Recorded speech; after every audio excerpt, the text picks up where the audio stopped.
एक समय की बात है, देव गुरु बृहस्पति परमपिता ब्रह्मा जी से बोले, मैं आपसे नवरात्र व्रत का महात्म्य जानना चाहता हूँ।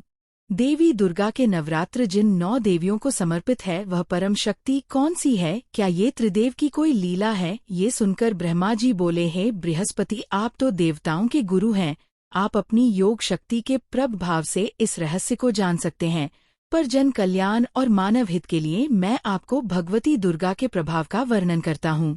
समस्त विश्व की जननी ही माँ दुर्गा है। हे देव, पहले इस व्रत को जिसने किया उसकी पवित्र पृष्ठभूमि मैं आपको सुनाता हूँ। पठत नाम के एक सुंदर नगर में एक अनाथ ब्राह्मण रहता था। वह भगवती दुर्गा का बहुत बड़ा भक्त था। देवी की कृपा से सुमति नाम की एक अत्यंत सुंदर कन्या ने उसके घर जन्म लिया। वह बड़ी होती रही और उधर उसके पिता प्रतिदिन माँ दुर्गा की पूजा और हवन किया करते। तब वह भी नियम से वहां उपस्थित होकर पूजन करती थी।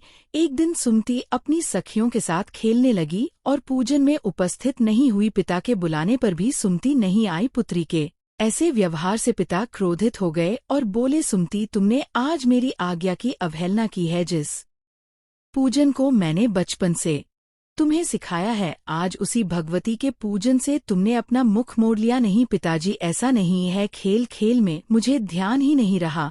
और रहा प्रश्न माता की पूजा का, तो वो अपने बच्चों को क्षमा कर देती हैं। वैसे भी मैं तो अभी बाल्यावस्था में हूँ। क्या कहा बाल्यावस्था? नहीं, तुम्हारी आयु 21 वर्ष की हो चुकी है। अब तुम इतनी छोटी नहीं रही। तुमने मेरा ही नहीं, देवी का भी अपमान किया है। इसका परिणाम तुम्हें भोगना पड़ेगा। मैं तुम्हारा विवाह किसी कुष्ठ रोगी से करवा दूंगा। इस प्रकार कुपित पिता के वचन सुनकर सुमति को बड़ा दुख हुआ और अपने पिता से कहने लगी, पिताजी, मैं आपकी कन्या हूँ। मैं सभी प्रकार से आपके अधीन हूँ।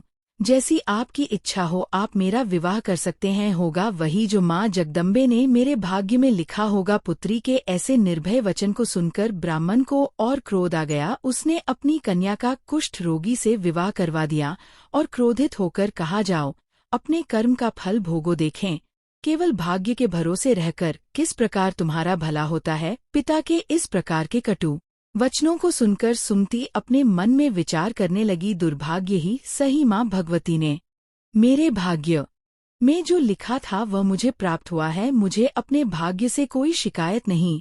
इस तरह दुखी मन से सुमति अपने पति के साथ प्रस्थान कर गई। उस असहाय बालिका की ऐसी दशा देखकर माँ भगवती उसके पूर्व संचित पुण्य के प्रभाव से प्रकट हुई और बोली, पुत्री, दुखी मत हो, मैं तुमसे प्रसन्न हूँ।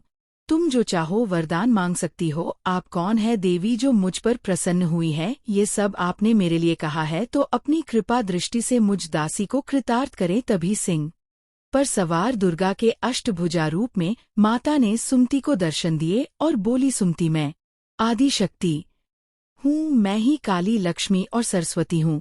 जिस देवी की तुम बाल्यावस्था से पूजा करती आई हो, मैं वही हूँ। तुम्हारे पूर्व जन्म के पुण्य प्रभाव से मैं प्रसन्न हूँ। मैं तुम्हें तुम्हारे पूर्व जन्म का वृत्तांत सुनाती हूँ।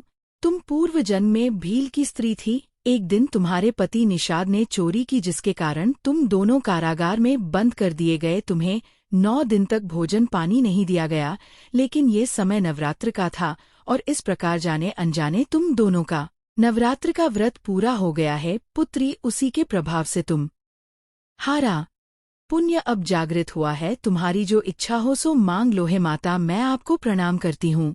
माँ, आप मुझ पर यदि प्रसन्न है तो कृपा करके मेरे पति के कुष्ठ रोग को दूर कर दीजिए। आपकी बड़ी कृपा होगी। तथास्तु ऐसा ही होगा। देवी के ऐसा कहते ही सुमति के पति की देह कुष्ठ विहीन हो गई। वह सोने के समान शरीर वाला हो गया। इस वृतांत के बाद ब्रह्मा जी बृहस्पति से बोले, देवी की कृपा पाकर ब्राह्मणी अत्यंत प्रसन्न हुई। कालांतर में उसे देवी के आशीर्वाद से एक पुत्र रत्न की प्राप्ति हुई। इस तरह भगवती पर उसकी आस्था और बढ़ती गई और वो अनेकों प्रकार से निरंतर देवी की स्तुति करने लगी। देवी को पुनः प्रकट होना पड़ा और फिर उन्होंने वर मांगने को कहा, है माता, आप दुर्गति को दूर करने वाली है।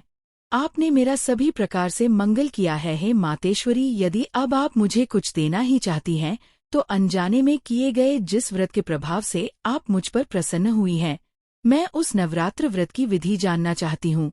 और इस प्रकार सुमति के वचन सुनकर माँ दुर्गा ने उसे संपूर्ण पापों को दूर करने वाले नवरात्र व्रत की विधि बताई और बताकर अंतर्ध्यान हो गई। उधर सुमति भी माँ दुर्गा के आशीर्वाद से और नवरात्र व्रत के प्रभाव से अपने परिवार के साथ हर्ष और उल्लासपूर्वक जीवन यापन करने लगी। इस प्रकार की रोचक कहानियों को सुनने के लिए हमारे इस चैनल को लाइक, शेयर और सब्सक्राइब करें और हाँ, बेल आइकन जरूर दबाएं ताकि रोचक कहानियों का नोटिफिकेशन सबसे पहले आप तक पहुंचे। नमस्कार।